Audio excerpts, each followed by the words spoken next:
طلاق شدن شرافت پروانی توسط همسر دومش در آمریکا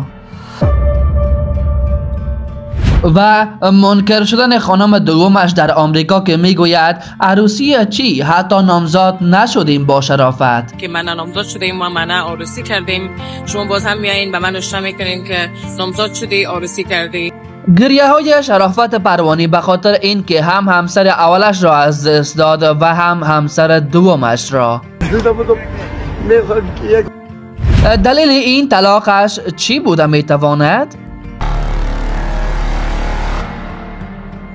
و در اخیر معذرت خواهی شرافت پروانی از هواداران و همسر اولش در افغانستان. معذرت میخوایم، خیلی زیاد معذرت میخوایم و من ببخشین و من میفهمم که سر ما خوب قارم هستیم. خیر از قارتانم سر چشمکایم، دوستتان دارم. ما در این ویدیو در همین موارد خواهیم پرداخت. پس تا آخرین لحظات جالب و غم‌انگیز این ویدیو با ما باشید. و اصلا من از شما تقاضای سابسکرایب نمی کنم، کافی است این ویدیو را دیده و دست شرافت پروانی را در این لحظه خیلی غم‌انگیزش بگیرید تا اینکه وی دست به کار بزند. خب بیایین و بفهمیم که دلیل این طلاق به یک بارگی چی بوده میتواند و بعد دیدن این ویدیو نظریاتتان را حتما با ما در قسمت کامنت شریک نمایید. خانم دویم کردم و علت شما بوده که تقریبا چند سالی که از افغانستان دور شدم. اولا بیایین یک چیزی را برای شما بگویم، چون تقاضای زیاد شما همین بود که باید از بیوگرافی شرافت پروانی را برایمان بگویید و امروز خواهیم گفت کسی که در اوایل جوانیش چاکلت میفروخت امروز چگونه به اینجا رسیده است. شرافت پروانی ستاره درخشان موسیقی محلی افغانستان. شرافت پروانی یکی از برجسته‌ترین هنرمند موسیقی محلی افغانستان است که با صدای دلنشین و سبک خاصش طرفداران زیادی به دست آورده است. او با اجرای آهنگ‌های فولکلوریک، غزل و تصنیف‌های عاشقانه توانسته جایگاه ویژه‌ای در میان علاقمندان به موسیقی افغانستان پیدا کند. زندگی و آغاز فعالیت هنری وی. شرافت پروانی در ولایت پروان به دنیا آمده. از دوران کودکی به موسیقی علاقمند داشت و با گوش دادن به استادان موسیقی سنتی و محلی عشقش را به این هنر تقویت کرد.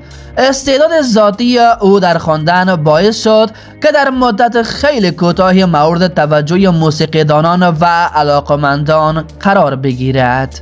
سبک و ویژه های هنری آقای شرافت پروانی. او بیشتر در ژانر موسیقی محلی و فولکلور فعالیت دارد، اما توانایی اجرای غزل های عاشقانه و آهنگ های سنتی را نیز دارد. موسیقی او ترکیبی از احساس، اصالت و زیبایی است که قلب شنونده را تسخیر می کند. ویژگی های سبک شرافت پروانی. اول، صدای گیرا و پر احساسی که روح موسیقی محلی افغانستان را به نمایش می‌گذارد. دوم، اجرای آهنگ های فولکلوریک که نمایانگر فرهنگ و اصالت افغانستان است. و سوم، سبک خاص در تحریرها و تکنیک های آواز که او را از دیگر خوانندگان متمایز می سازد. آهنگ های معروف وی. شرافت پروانی آهنگ های زیادی اجرا کرده که برخی از آنها به شدت محبوب شدند، از جمله یار یاره، یکی از مشهورترین آهنگ های او که به دل بسیاری از طرفداران نشسته است. غمگین نشد جانان، آهنگ احساسی که مورد استقبال زیاد قرار گرفته است. لیلی جان، یکی از آهنگ های فولکلور معروف او که با سبک خاص خودش اجرا نموده است. تاثیرگذاری و محبوبیت. شرافت پروانی در میان نسل جوان و قدیمی افغانستان بسیار معروف است. او با حفظ اصالت موسیقی محلی و در عین حال نوآوری در سبک اجرای خود توانسته موسیقی افغانستان را نیز زنده نگه دارد. و ناگفته نباید گذاشت که شرافت پروانی در سن 8 سالگی چاکلت فروشی میکرد و خودش را با وضعیت دشوار رها کرده و همه چیز را تحمل نموده و بالاخره به اینجا رسیده است. هنرمندی که فعلا میلیون ها طرفدار در خارج و داخل از کشور دارد. امید که آقای شرافت پروانی را حالا دیگر به درستی شناخته باشید.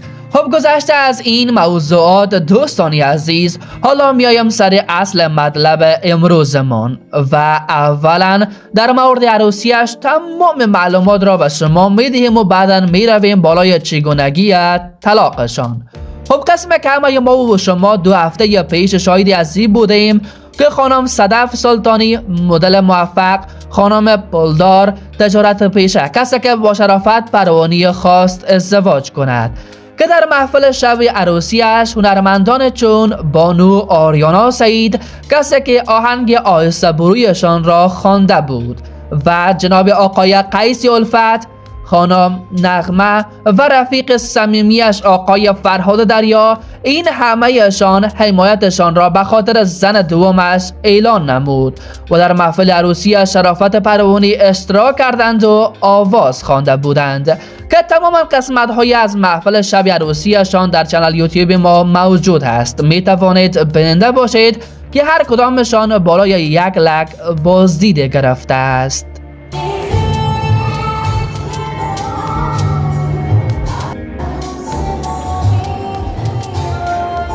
و بعد از این عروسی شرافت پروانی و گرفتن زن دوم در آمریکا، با یک بارگی شرافت پروانی مورد انتقاد تند مردم قرار گرفت و اکثریت هم گفتند که اصلا مشکل نیست، چون در دین مبین اسلام گرفتن زن اول چه که حتی اجازه دارد یک مرد زن 4م بگیرد. و بعد از این که فهمیدند که شرافت پروانی خانمش و 5 اولادهای خردسالش را در افغانستان با وضعیت دچار و بدبختی رها کرده و در فکرشان حتی نشده و زن دوم گرفته است، همه کسایی که از شرافت پروانی حمایت می کردند امروز وی را بیاب و بیابرو ساختند و دو دشنامه دادند. در دنیا چقدر نامرد زیاد شده. کلی زندگی و خاطرات بودن بیچاره همراه شرافت بیغیرت داشت تا که این بله برق دمی امریکا آمد و اعلام کرد این بیغیرت هاست، این انسان هم پیدا میشن. دیگه فراموش کرد که اولاد داشتم، زن داشتم، دیگه داشتم. بوده مانده دوشه که بوده وجود سال یک دفعه تیر کنه و دیگه معیشت خدا کنه. فکر کردی که زن میشه بر تو. 1 تا 2 تا کرخر که از تو آورد دکنید که خفاق میزنه، میکشه در خانه جدا میشه و چای ساپور دادت میگیره. این خر است، این لوده است، پودری تابلتی. این چی دیگه نمیفهمم. والا ما خواستم که در فکرهای دیگه نفتم و شیطان سرم بی وجدان لچک پودری که دیگه پای پیش ما 5 چاپ میکنی بر درت خرنالت. و حتی یک خانم دیگری در صفحه رسمیش شرافت پروانی را مرد فروخته شده توسط خانم پولدار خطاب کرده و در صفحه رسمیش چنین نوشته است: کثیفترین زوج کره زمین، این خانم به نام صدف سلطانی زندگی یک زن بیچاره را با فرزندانش خراب کرد. این گونه صدف صاحبان در اروپا و امریکا با پولی که از دولت خیریه میگیرند این خواننده ها را میخرند و زندگی یک خانواده دیگر را تباه و برباد میکنند. نفرین بر این کثافت ها که نام زن را بد کردند و نفرین بر این مردهای بی‌غیرت. و جناب استاد عبدالصمد قاضی زاده نیز وی را به خاطر رها دادن 5 اولادش و زن اولش و گرفتن زن دوم وی را بیاب نموده است. تویی که نمیتونی به حق یک همسر رسیدگی کنی چطور زن دوم میگیری؟ و سیتا قاسمی برخلاف آریانا سعید، قیسی الفت، خانم نغمه و فرهاد دریا شرافت پروانی را چنین گفته بود: واقعا اگر وجدان می داشتیم از شرم او می شدیم، اما اگر وجدان می داشتیم شما خیلی کار نمی کردید. وجدان نداریم. و بعد از این همه گپ و گفت ها و انتقادهای تند همه، شرافت پروانی در صفحه رسمی خودش به تمام مردم چنین نوشته بود: درود بر شما وطنداران عزیزم. همه عیب خلق دیدن نه مروتی است و نه مردی، نگه به خویشتن کن که تو هم گناهی داری. بیایید برای خود زندگی کنیم و هیچگاه در مورد زندگی شخصی افراد دخالت نداشته باشیم. در دنیایی که زندگی میکنیم که هیچ کس شبیه هم نیستند، حتی نشان انگشت هر فرد با فرد دیگر متفاوت است. این یکی از قدرت‌های خداوند است. وقتی من کاری بدی کرده باشم، خداوند حتما جزای کارم را میدهد. لطفاً از توهین و تحقیر برای من و خانواده‌ام بپرهیزید. مرا بسپارید به الله و من نیز شما را به الله می سپارم. قاضی تنها خداوند پاک است، پس هیچ کسی حق ندارد دیگری را قضاوت کند. صحبت و بحث در مورد زندگی شخصی دیگران خودمان را از پیشرفت دور می سازد. و در اخیر نود، باز هم از هر یک شما ممنون که با استفاده از کلمات زشت و ناپسند من و خانواده‌ام را توهین و تحقیر کردید. تربیت و اخلاق همگیتان نمایانگر پرورش خانواده‌تان می باشد. انسانم آرزوست. آقای شرافت پروانی، ما آمدیم از حقوق یک زن دفاع کنم. زنکی قدراز لک نامش نظیره است، قدراز بینماز چپ خورا گرفت. در دیگه وقتا گریان میگنی که از حقوق زن من دفاع میکنم. چرا از حق یک زن دفاع نکردی او روز؟ خود گفتی که من زن گرفتیم به خاطر اینکه خواهشات جسمانیم پوره شود. اما سوال این است که زنی که در افغانستان من در خواهشات جسمانی تو چطور برآورده شود؟ آیا درباره تو فکر کردی؟ پس وام برای یک شوی دیگه کنم؟ 5 تا اولاد که من چطور شود؟ نمیتونستی که 1 سال 2 سال صبر کنی زن تا بیاری 5 تا اولاد تا میآوری در خارج کاینده از وام خوب میشد؟ حال چطور بیاین اولادایت وقتی که زن داشته باشی؟ امکان نداره. خودت هنرمند هستی، شما باید مردم یاد بگیرن و شما مردم چیزای غلط یاد میدین. فهمیدین؟ و گپ آخر که یادم نره، در افغانستان هم که بودی مسئله بچه بازی رو در انداخته بودی، نصف مملکت افغانستان تو بچه باز جور کردی و بچه بیریش جور کردی، ایزک جور کردی. ایزکا که زیاد شده از خاطر توست که تو کل ایزکا رو تربیه کردی. من نمیبخشمت. حقوق ایزکا رو بتین. و حتی شرافت پروانی از یک خانم دیگر شما را خواسته بود و خودتان می توانید از زبان خودش بشنوید. شرافت پروانی در اینستاگرام برای من پیام روان کرده بود و از من نمبر واتساپ خواسته بود. و حتی بعضی‌ها به خاطر زن دوم گرفتنش بالای شرافت پروانی تمسخر زده بودند. سابق مردها زنها را فریب میداد، حال زنها مردها را فریب میده. شرافت پروانی را فریب دادن، بیچاره را زدن درو پیش کردن. تو در اوج بودی، سر درچی راجوری کرد نشد، آمد از طریق یک زن بیچاره را زد، تیکه تیکه کرد. حالا زنکه میگه من نمیشناسم شرافت پروانی را. اون سیاست در اونجا بیچاره خودکشی نکنه. حالا سیاست در افغانستان شرافت پروانی. این هم بود حقایق از عروسی دوم شرافت پروانی. اما امروز این خوشی ها بعد از 2 هفته با بزرگترین غمش تبدیل شد. غمی که شرافت پروانی را تباه و برباد کرد. صدف سلطانی بعد از اینکه خودش را توسط شرافت پروانی مشهور ساخت، امروز وی را طلاق داد و متاسفانه شرافت پروانی را فریب داد و امروز آماده خودش منکر می شود. سلام هموطنان عزیز، امیدوار هستم که جور و صحت باشین به هر جایی که هستین.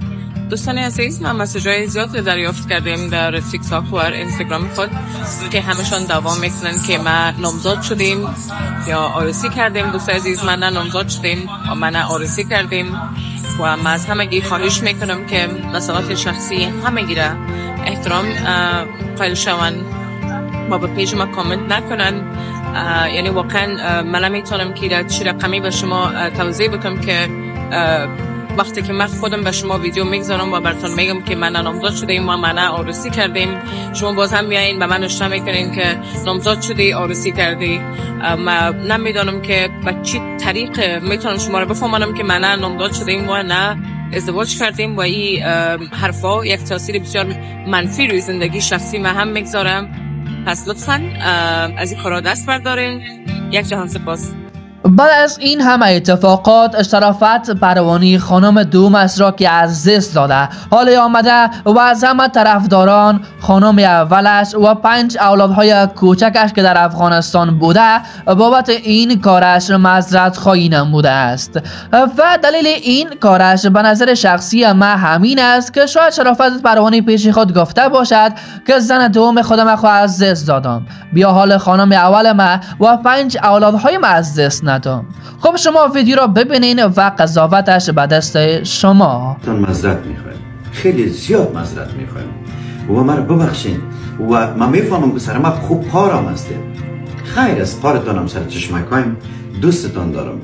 این هم بود تلخ ترین حادثه که بالای شرافت پروانی گذشت. خب اگر کسی از ما در این مورد بپرسد میگمش خوب شد، جزای شمی بود. تو که بالای یک زن افغانه که همیشه در وضعیت بدی پیشت بود باور و اعتماد نکردی و رفت در امریکا بالای یک زن پولدار باور کردی و بدون این که خانمت آگاه بسازی عروسی دوم کردی و همه هنرمندان را نیز خبر کردی بدون این که بفهمی زن اولد و 5 اولادهای در افغانستان چی میخورد و چی میپوشد و در چی وضعیت قرار دارد. آل شرافت پروانی زن دوم خو گرفت. آل راه حل چی است؟ ما چطور میدونیم که زن و اولادای از این بدبختی نجات بدیم؟ خب حالا دیگه قضاوت به دست شما. من از شما کدام سابسکرایب و یا هم کدام چیز دیگری اصلا نمیخوایم، فقط این ویدیو را تا می توانید لایک و شیر نمایید تا هم از این موضوع غم انگیز با خبر شوند و حتما نظرتان را در این مورد شریک نمایید و بگویید که آیا زن اولش رو وی را خواهد بخشید و یا خیر. نظر شما برای ما قابل قدر می باشد. ممنون شما به خاطر این که تا پایان این برنامه همراه بودید. تا برنامه بعد بدرود، سبز بمانید.